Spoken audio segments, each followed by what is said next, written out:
Hello, hello. How y'all doing today? So good to see you all.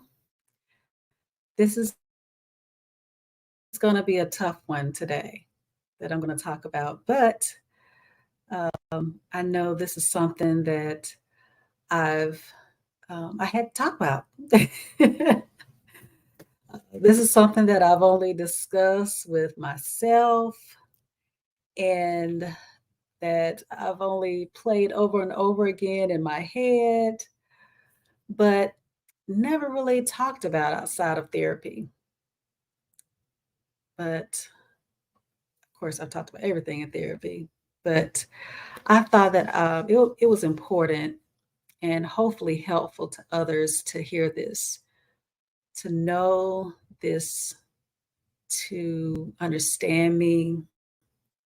I believe when I'm speaking to people, whether it's on social media or whatever, I really want them to know me and and to understand that um,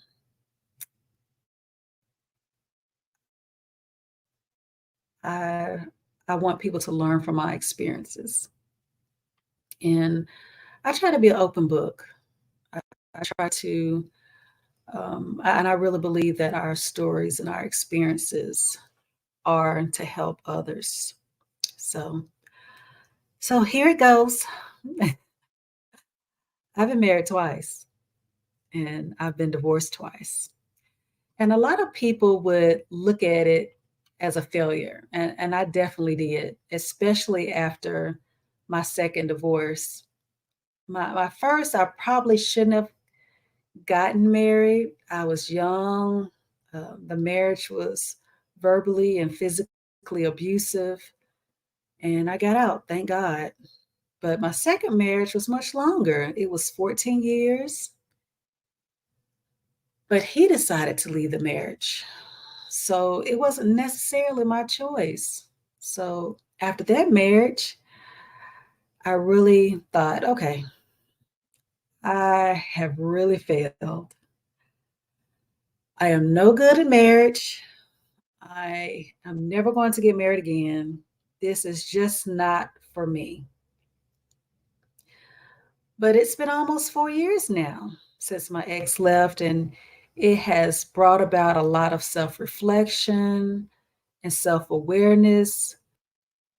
Thinking back, I still say that I failed. And many people tell me, no, Tiffany, you haven't failed. But I still can't help but to say that because I really am the type of person I really want to get better. I want to know better. I want to do better. And I'm one of those people that if I know better, I do better or I strive to do better. And I believe other people are like that too, despite popular belief. I'm the half full type person, half glass, half full, half glass. What is it? Glass half full type of person. Um, but I believe the ways that I failed in my marriage, as I think about it, and I have thought about this more recently, hence this live, hence this talk, is the fact that I was just thinking, just how much. I mean, I have such a wonderful, wonderful father. I have the best dad in the world. Anybody that knows me knows I'm a daddy's girl because I love my dad. I talk about my daddy all the time. And my dad was so perfect. And in so many ways, even now, he's so perfect, but he was so perfect growing up. It was almost like I had this thing in my head. I knew then that more than likely I would not be able to find anyone like my dad. So I didn't even try. I didn't try to find anyone like him.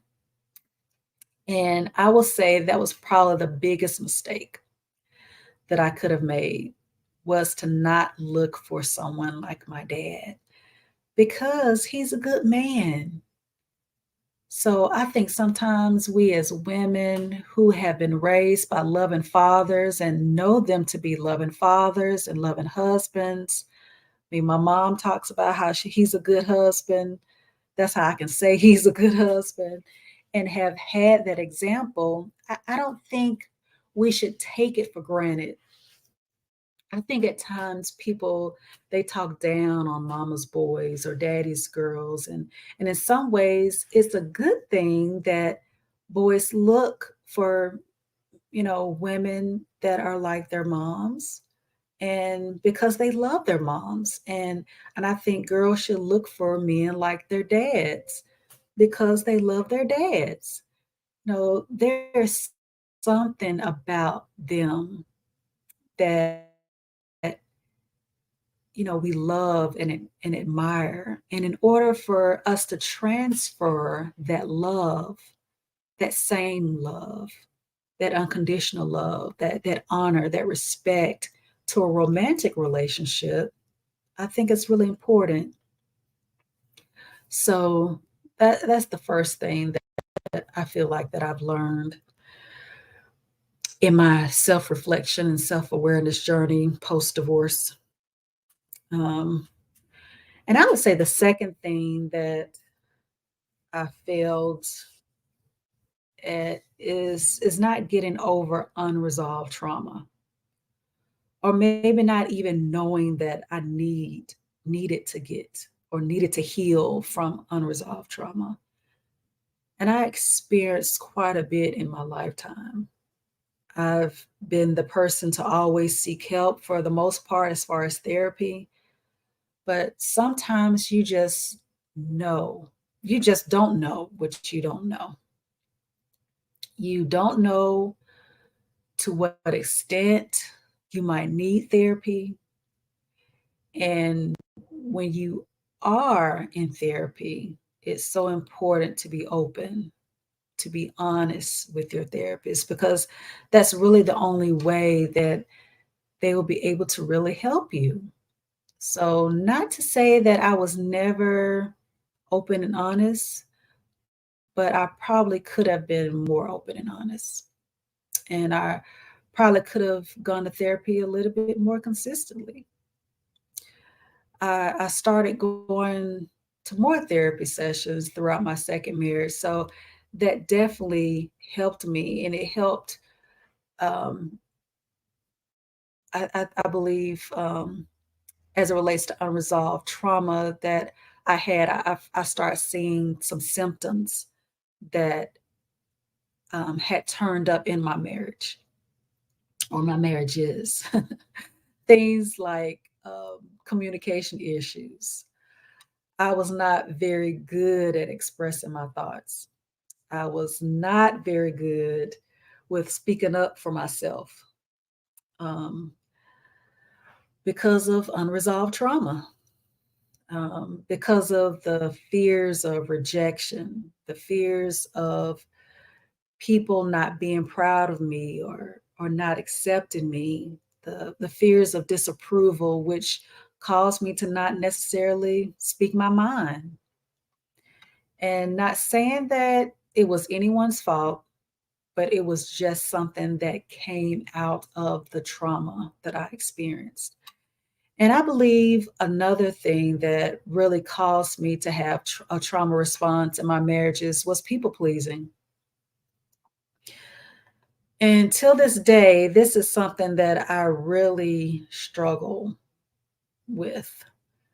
I've gotten much better, but it's still a journey. But because of therapy, I'm a lot better and I'm a lot more aware of my actions.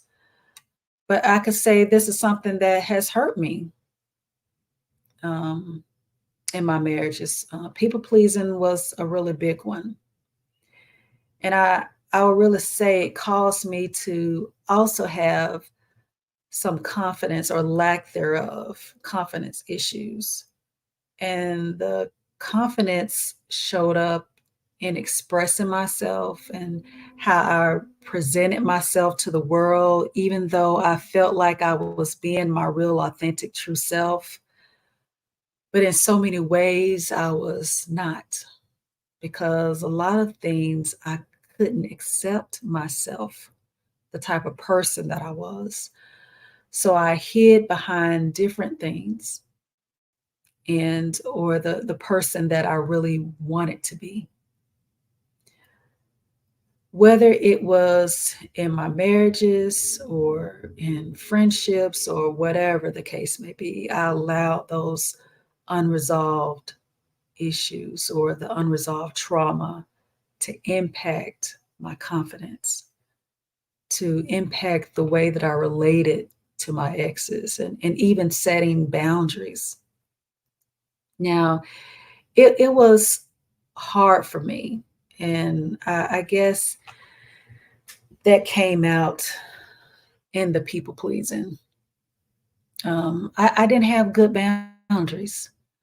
I didn't say no when I needed to say no. I didn't advocate for myself because I felt like people would get upset and disappointed at me. The desire to want to please others and not really taking care of myself. That was another one. I didn't have a really good self care regimen when I was married. I didn't really grasp that I was not really actively looking, or not looking, but doing it until post divorce.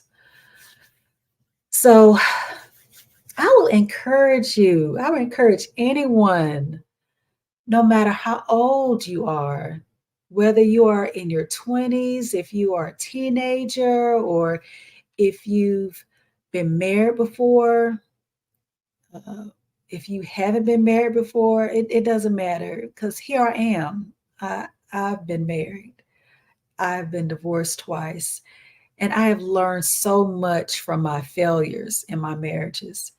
And I'm accepting of those things. I have taken responsibility for those things that I need to improve upon. So I encourage you, learn from me.